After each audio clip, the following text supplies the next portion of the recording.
আমাৰ AICCৰ পৰা আমাৰ জ্যেষ্ঠ পৰ্যবেক্ষকসকল আজি অসমত উপস্থিত হৈছে।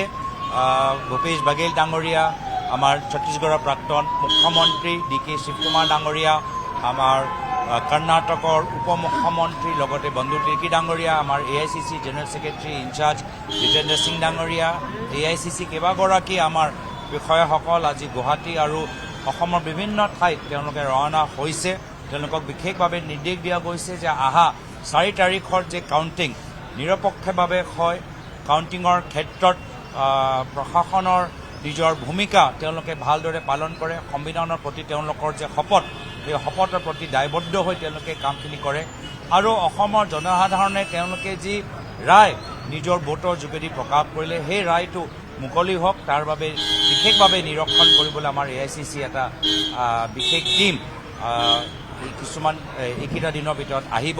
এইখিনি বিষয় আমি আমাৰ দলৰ প্ৰাৰ্থীসকলৰ লগত আৰু আমাৰ বিৰোধী দলৰ নেতাসকলৰ লগত আলোচনা কৰিবলৈ আমি আগবাঢ়ি গৈছোঁ। পৰৱৰ্তী দিনত আমি কেনেদৰে আগবাঢ়ি যাম, গভৰ্ণমেণ্ট ফৰ্মেশ্যনৰ ক্ষেত্ৰত আমাৰ ৰণকৌশল কি হ'ব, কিছুমান কথা আজি পাতিম, কিছুমান কথা আমি পিছলৈ আমি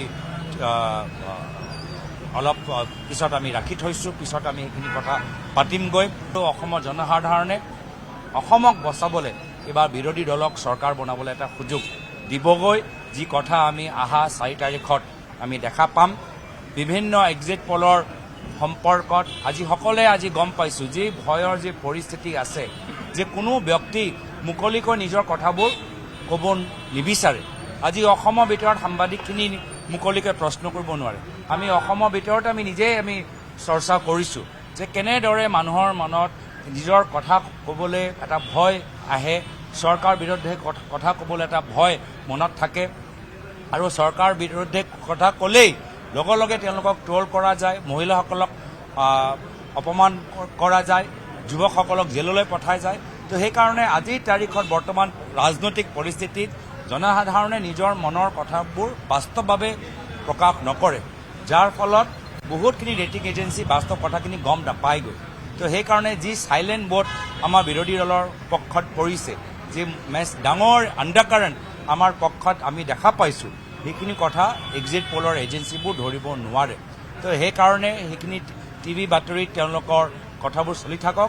ৰাইজে যে মতামত দিছে সেয়া আমাৰ বাবে গুৰুত্বপূৰ্ণ, সেয়াহে আমি অহা 4 তাৰিখে গম পাম।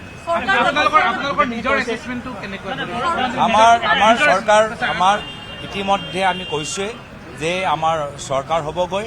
চৰকাৰ হৈ যোৱাৰ পিছত আমি কেনেদৰে যুটীয়া এটা সমিতি গঠন কৰি কেনেদৰে আমাৰ বিভিন্ন যে আমাৰ ইস্তিহাৰ আছিল, সেই ইস্তিহাৰৰ পৰা মূল বিষয়বোৰ লৈ কেনেদৰে 100 দিনৰ ভিতৰত 300 দিনৰ ভিতৰত আমি ৰূপায়ণ কৰিব পাৰোঁ, তাৰ ওপৰত আমি কামখিনি কৰিবলৈ আগবাঢ়ি যাম। এটা মহিলাৰ ভোটটো যথেষ্ট শতাংশ বেছি, গতিকে যিখিনি মহিলা, কাৰণ চৰকাৰে আঁচনি দি আছে বিজেপি চৰকাৰে, গতিকে সেই মহিলাৰ ভোটটো কোনফালে পৰিছে বুলি আপোনালোকে ধাৰণা কৰিব পাৰিছে? চাওক, মহিলাসকলৰ বিবেক বোধ এবাৰ পৰিছে। মহিলাসকলে বহুতখিনি কথা চাইছে, আঁচনিৰ ওপৰত আঁচনি কোনে পাইছে কোনে পোৱা নাই, একে ঘৰত কিমানটা আঁচনি পৰিছে, আঁচনি ল'বলৈ কিমান কষ্ট, আঁচনিৰ ক্ষেত্ৰত কিমান যে কেলেংকাৰী হৈছে, আঁচনিৰ নামত যে তেওঁলোকক দলৰ কৰ্মীৰ দৰে তেওঁলোকক ব্যৱহাৰ কৰা যায়। তাৰ বাহিৰে মহিলাসকলৰ নিৰাপত্তা, মহিলাসকলৰ শিক্ষা, মহিলাসকলৰ সংস্থাপন, মহিলাসকলৰ সপোন, এই ক্ষেত্ৰত যে কিমান সমস্যা যোৱা 5টা বছৰত তেওঁলোকে সন্মুখীন হ'বলৈ হৈছে। আপুনি বিচৰা বাতৰি পাব কেৱল নিউজ 18 এপত।